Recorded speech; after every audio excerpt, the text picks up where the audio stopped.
आइए प्यारे बच्चों, एक्सपोनेंशियल फंक्शन के बाद और एक फंक्शन स्टार्ट करते हैं, logarithmic function. fx is equal to log x with respect to base a। इसमें a का जो वैल्यू है बिल्कुल एक्सपोनेंशियल फंक्शन जैसे पॉजिटिव है और 1 नहीं है ये, ठीक है। इसका मीनिंग डिस्कस करते हैं। मान लीजिए ये y है, ठीक है। तो y is equal to log x with respect to base a, मतलब ये तभी होगा जब a का पावर y x होगा, तब हम ऐसा लिखेंगे। चलिए एग्जांपल लेता हूं। 2 raised to 3 is equal to कितना होता है बताइए? 8 होता है, ठीक है। इसको हम क्या लिखेंगे? log of 8 with respect to base 2 is equal to 3। इसका मतलब 2 का थर्ड पावर 8, मतलब ऐसा चलेंगे, ये ऐसा आएगा। अब आप बताइए log of 16 base 4 कितना होगा? तो आप अपने आप को पूछिए 4 का कौन सा पावर 16 होता है?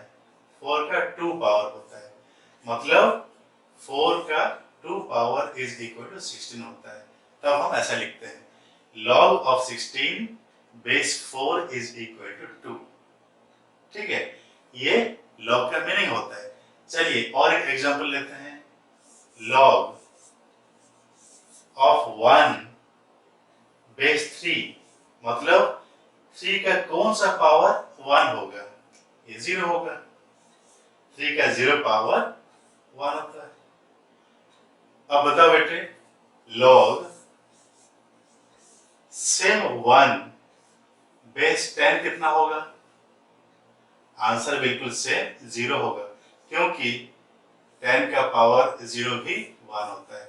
मगर कोई भी नॉन जीरो नंबर का पावर 0 कर देंगे तो 1 ही तो होता है, ये आपको मालूम है, ठीक है।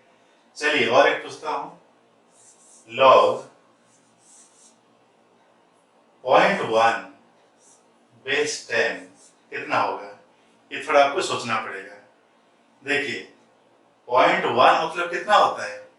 1/10 होता है, ठीक है। log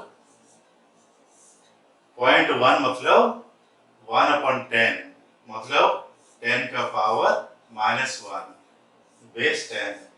10 के कौन सा पावर 10 raised to -1 होगा? ये -1 ही तो होगा, ठीक है। तो आप क्या देख रहे हैं इसमें?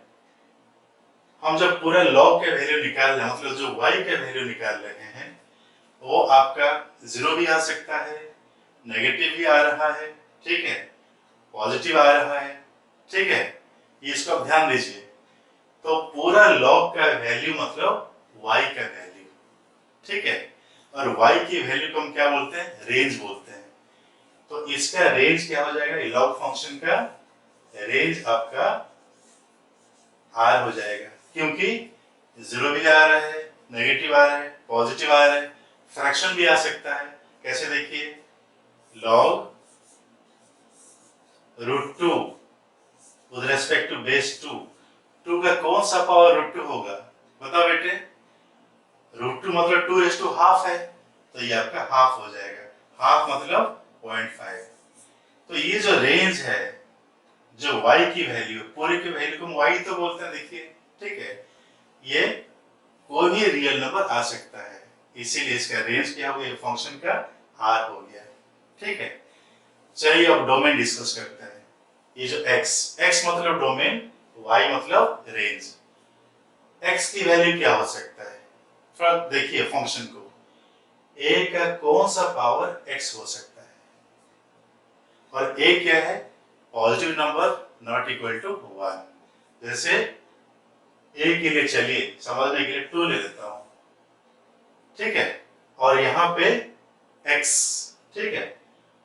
2 का ये रियल नंबर है, 2 का y पावर आपका x आने से, ठीक है, हम क्या लिखते हैं?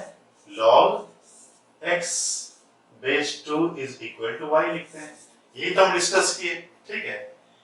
अब y के कोई भी रियल नंबर, इसका मतलब ये हुआ कि 2 का कोई भी रियल नंबर आप पावर ले लीजिए तो पॉसिबल वैल्यू क्या होगा, ये तो सवाल है x निकालने के लिए। तो 2 का आप एक नेगेटिव लेके देख लीजिए, 1/2 पॉजिटिव आ रहा है x की वैल्यू, ठीक है। फिर 2 का पावर पॉजिटिव ले लीजिए, 4 आ रहा है, ये पॉजिटिव आ रहा है, मतलब x की वैल्यू पॉजिटिव आ रहा है। 2 का वैल्यू 0 ले लीजिए, 1 आ रहा है, पॉजिटिव आ रहा है। इसका मतलब क्या हुआ, x के लिए हम पॉजिटिव वैल्यू ही ले सकते हैं, मतलब इसका डोमेन क्या हो जाएगा, इसका डोमेन हो जाएगा, डोमेन मतलब x की वैल्यू r प्लस होगा। तो समझ गए बेटे, तो ये फंक्शन का डोमेन होगा r प्लस, रेंज होगा r, और ये फंक्शन का मीनिंग तो डिस्कस कर ही लिए, ठीक है। और एक्सपोनेंशियल फंक्शन जैसे a का value positive not equal to 1 होगा। समझ में आएगा बेटे? प्यारे बच्चों, आगे बढ़ते हैं।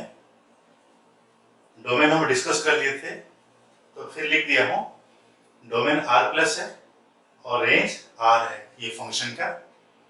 और ये जो बेस है, ये कोई भी पॉजिटिव नंबर हो सकता है, बस 1 नहीं होना चाहिए। तो दो स्पेशल बेस है इसमें। अगर ये बेस e होता है, जिसको नेपियर्स कांस्टेंट कहते हैं, तो ये लॉग फंक्शन को नेचुरल लॉगरिथमिक फंक्शन कहते हैं, ठीक है। और इसको फिर लिखते हैं f of x is equal to log base e x, ठीक है। इसको हम ऐसा भी लिखते हैं ln x, ये नेचुरल लॉगरिथम के लिए जिसमें बेस e हो, ठीक है। अब बेस अगर 10 है, उसको कहते हैं कॉमन लॉगरिथमिक फंक्शन, ठीक है। तो उसको हम लिखते हैं f of x is equal to log x base 10। इसको छोटे में लिखने के लिए हम ऐसा भी लिख सकते हैं lg x, एक आप ब्रैकेट भी दे सकते हैं, ठीक है। तो ये a का दो स्पेशल वैल्यू के लिए लॉगरिथम फंक्शन है। बेस अगर e है, इसको नेचुरल लॉगरिथमिक फंक्शन कहते हैं, और ln x या log x बेस e से इसको डिनोट करते हैं। बेस अगर 10 है, common logarithmic function log x base 10 लिखते हैं, या सिंपली lg x लिखते हैं, ठीक है दोस्तों। समझ में आ गया? प्यारे बच्चों, आइए अब लॉग फंक्शन का ग्राफ डिस्कस करते हैं। जैसे कि हम डिस्कस कर चुके हैं, जो बेस होता है, बेस का वैल्यू या तो 1 से बड़ा होगा या लेस देन 1 ग्रेटर देन 0 होगा। तो इसके लिए एक ग्राफ होता है, इसके लिए और एक ग्राफ होता है। ए के लिए हम कोई पर्टिकुलर वैल्यू नहीं दे रहे हैं, आप लेके पर्टिकुलर वैल्यू एग्जैक्टली प्लॉट कर सकते हैं। बाकी जो जनरल शेप ऐसा होगा, ठीक है। When a is greater than 1, this will be the shape of the graph of the log function. इसमें तीन चीज खास है। एक तो 1 0 पॉइंट रहेगा ही, चाहे इसमें चाहे इसमें, ठीक है, क्योंकि log 1 0 होता है, log 1 हमेशा 0 होता है। और एक है, देखिए, जैसे हम लेफ्ट से राइट जा रहे हैं, मतलब जब x बढ़ रहा है तो y भी बढ़ रहा है। लेफ्ट से राइट जा रहा है तो ग्राफ ऊपर उठते जा रहा है। ऐसे फंक्शन को हम क्या कहते हैं? इंक्रीजिंग फंक्शन, ठीक है।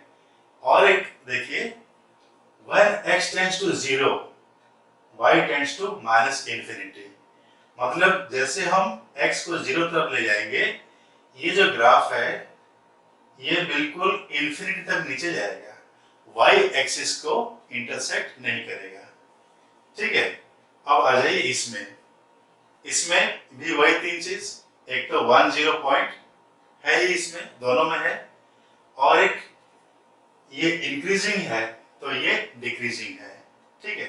जैसे हम लेफ्ट से राइट जा रहे हैं तो आपका ग्राफ नीचे आते जा रहा है, मतलब when x is increasing y is decreasing, when x is increasing y is decreasing. This type of function is called decreasing function. ठीक है, तो और एक जो इसका स्पेशलिटी है, when x tends to 0 y tends to infinity. इसमें y tends to minus infinity था, इसमें y tends to infinity. ठीक है, तो ये ग्राफ को अच्छे से प्रैक्टिस कर लीजिए और अच्छे से माइंड में रख लीजिए, क्योंकि बहुत सारे क्वेश्चन ऐसे होते हैं जो ग्राफ को याद करके सॉल्व हो जाते हैं. ठीक है.